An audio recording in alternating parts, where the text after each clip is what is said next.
Coach Prime sees himself in these young men. He made a promise to the mothers, to the fathers, to the parents, and the guardians. He made a promise. If you send me your young man, I will turn him into a man. And I will give him the opportunities that he's looking for, as long as he's willing to put in the work. Coach Prime made that promise, and he's looking to keep that promise. But it's going to take some discipline. What's going on, guys? So the Cormani McLean mystery in Boulder, it's finally solved. Is it really? Let's talk about it after these messages. Hey, Shador Sanders, why don't you tell these folks who are watching and listening who we all around here? BWB. Bandwagon bus. That's right. It's your man's Harry Billion. Please do me a favor and smash that subscribe button. Make sure to give me the thumbs up. And don't forget to hit that bell notification so that you can get the videos as soon as I upload it to YouTube. All right, family, I got to go ahead and get into this video real quick, so that's all the business I got. You know what time it is. Let's work. Hope you're having a great week. Let's talk about Cormani McLean. So as you are watching on your screen, this is a video that Cormani McLean dropped about 10 hours ago at the recording of this video. By the time I drop my videos, it's probably going to be a lot longer. We kind of have some answers now, which is awesome. Thanks to Cormani and his YouTube channel for this video. Please go to his channel and subscribe to the channel. Let's help this young man out. So there have been many questions about Cormani McLean. Why are we not seeing him in the well-loved media videos or in any of the videos, the training videos? The young men are practicing. Spring training is going on, but we do not see our 5-star from Florida. The Florida boy is missing. What is going on? Many questions surrounded this young man, Cormani McLean, who is currently training at night in Boulder. So he is away from the team. You will ask the question, why is he away from the team? Why is he training alone at night when nobody is there? There's a little bit of an answer, and let me give you that now before we continue. All right, guys, so here's a little bit of an answer. This ain't journalism or anything like that, but if this helps anybody else out there, I just wanted to make a note of this right here. Jamel Brown 5082, you guys got to take those numbers off your handles. Just going to the back end of your YouTube, you can erase those numbers off of your handle. I keep telling you guys that those numbers are just generated by YouTube. Take those numbers off. Anyways, but Jamel Brown 5082 says, so why the Bull not practicing with the team? It sounds like somebody from Philly or somewhere around that area. You guys say Bull. So why the Bull not practicing with the team? Rooting for him, just a little confused. Someone help me out. We got a reply at JKC1508 says, know somebody personally on the team. It's something that can't be released to the public. He'll be back right after spring ball finish. I responded 10 hours ago and says, nice. Yes, that's how I spell nice, okay? And then somebody else says, I heard he got suspended for something, but who knows? Somebody said it's plant-based. Prom said in a video not too long ago that if you're caught being plant-based, you're automatically off the team. So is it different for Cormani? Smoking? That's talking about weed? And then we got the innovative worship says, don't listen to anyone who gives you an answer here.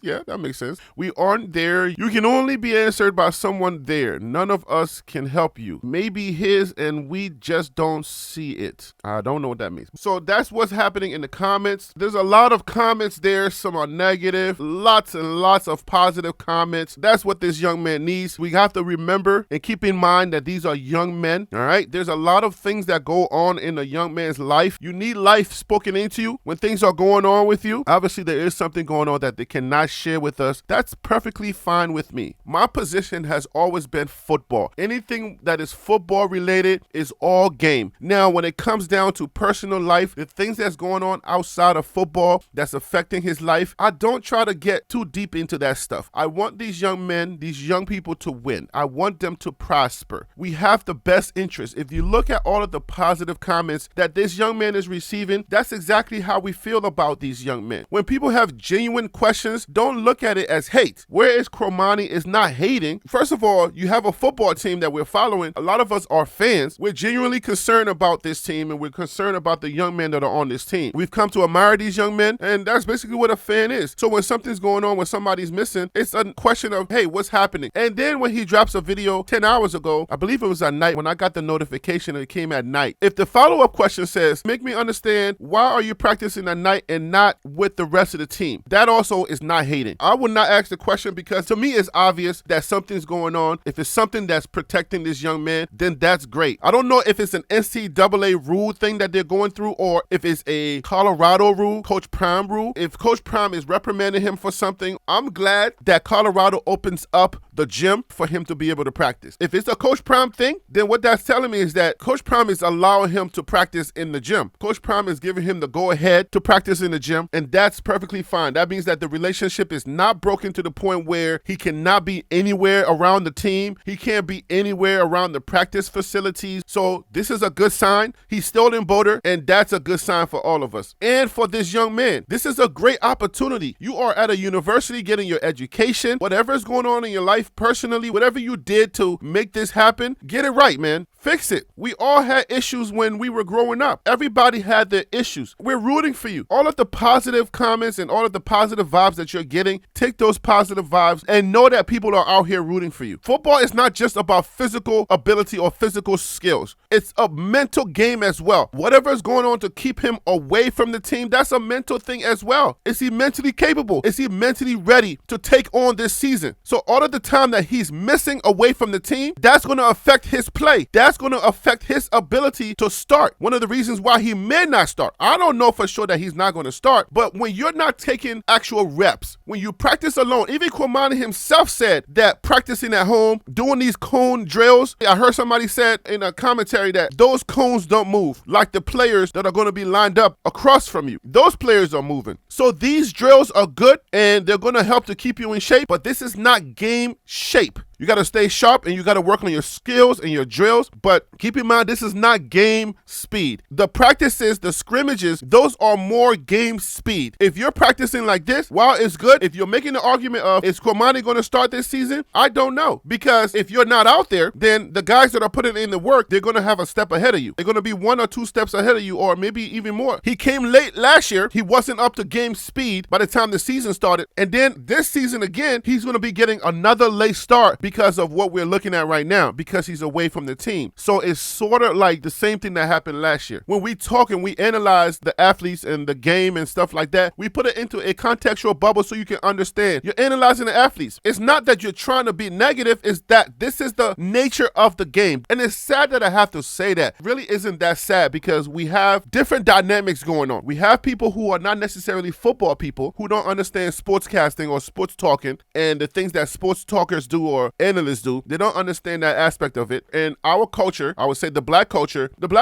is a nurturing culture. If we like somebody, we're going to nurture them. We're going to protect them. That's understandable. So there's a lot of people here that are coming from that perspective. So their understanding of it is, let's protect these young black men who are trying to get their education. From their perspective, that's what it is. We're going to protect them and we're going to look out for them. When they hear anything that sounds critical, anything like you're either putting them down or you're criticizing them or you're saying anything that's contrary to loving on them, those group of people are going to look at it as you're trying to hate on them and you're wrong for doing it. So I understand that group, but I will also speak to that group and say, sports talk, sports casting, analyzing, this is what the Stephen A. Smiths do. This is what the sports talkers do. You should also understand it and elevate your thinking, because now you are in this space. If you're going to be in this space and you're going to be commenting, you're going to be part of the conversation, then elevate your thinking also. We all have to elevate our thinking. You're a BWB, that means you're a bandwagon buff. You're here for Coach Prime. You may not have started off with football, but at a certain time or at a certain point, you have to elevate your thinking and join the football chorus, join the choir, the people who talk football talk. Because what you're going to sound like is, when every time somebody talks about football or they say, oh, he didn't make that catch, you saying, why are you hating? Or he's not going to start. When people are just talking football, you're in the comments talking about you're hating. That's not always what it is. That's to those people who just can't separate themselves from football talk to protection. All right, we're protecting our young men at all costs, and that's just what it is. Obviously, somebody's going to take this out of context and say, no, Harry, you're hating. Go ahead. We're excited that Cormani is still in Boulder. Lots of people are thinking that he's going to transfer, that he's going to be off the team. They're thinking that he's going to jump into that transfer portal. It don't seem that way. Coach Prime has this young man, and he's protecting him. That's the right thing to do. If he's suspended or whatever went on, Coach Prime still has his best interest. Coach Prime has a clip where he tells the young men, we genuinely love you. We care about you. Regardless of the cameras and everything everything that you hate about Coach Prime and you detract from him, I believe that he genuinely loves these young men. He's protecting these young men because he understands where they come from. He can look at these young men and say, that used to be me. He was more focused than a lot of them. Coach Prime sees himself in these young men. He made a promise to the mothers, to the fathers, to the parents, and the guardians. He made a promise. If you send me your young man, I will turn him into a man. And I will give him the opportunities that he's looking for, as long as he's willing to put in the work. Coach Prime made that promise, and he's looking to keep that promise. But it's going to take some discipline. You cannot allow everything to go. If you're raising young men, I'm raising 2 young men. One is 16 and one is 8. When you're raising young men, they're going to test you.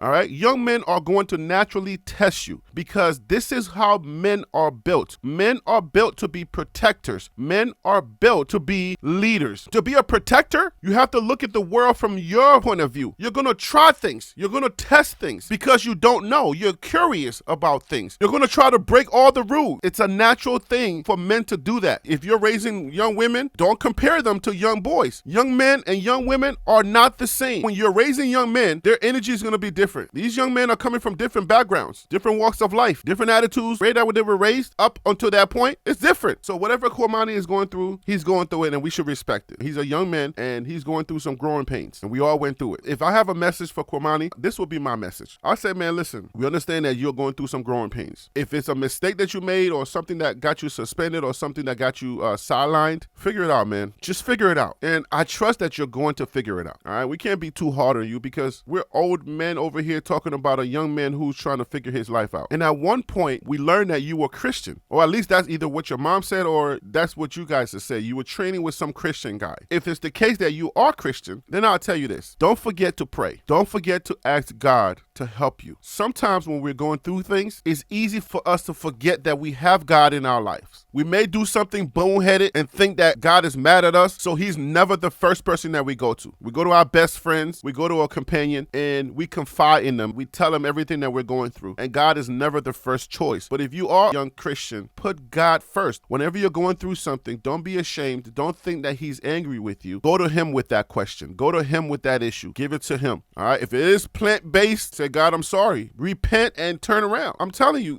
repent and turn around. God has your best interest. He wants you to win. He wants you to succeed. He knows that you're going to make these mistakes. But when you do make those mistakes, he doesn't want you to turn away from him and go too far away from him. He wants you to take those mistakes to him because it's the process of growth. That's why it's called growing pains. You're growing and you're going to have some pain. And sometimes it's your testimony, those pains that turn into testimony that make you the man that you eventually become. Just know that people love you out here. Strangers, people you never met in your life, care about you. Those comments that you see, people are trying to protect you out here. And when I say, oh, he's not going to start, there are people like what? He's going to start. People are willing to go to bat for you. People are willing to go to war for you. Don't take that for granted. Don't take the fact that people are out here rooting for you. Don't take it for granted. Take it seriously, man. Life is short. You only have a short period of time in college. These few years that you have in college are going to go fast. Before you know it, you'll be a senior ready to graduate. Please don't take this moment for granted. Everything that God has given you is for a reason. To whom much is given, much is required. The reason why people come down on you a lot is because you are given a lot. And you have to remember that there are so many young men that want to take your position, that want to be in your position, that would love to have your space. You're in this space, and so many young men want to have this space. Don't take it lightly. Don't take it for granted. Maximize your opportunity. Maximize your moment. We're rooting for you. We're going to be hard on you. I'm not going to let up on you, man. I'm not. You're like my little brother, so I'm not going to let up on you. If you don't make the right plays, if you're not making the right cuts, if you ain't doing the right thing, I'm going to keep talking. But the difference between me and the others, I'm always doing it out of love. God gloves. All right, not kid gloves,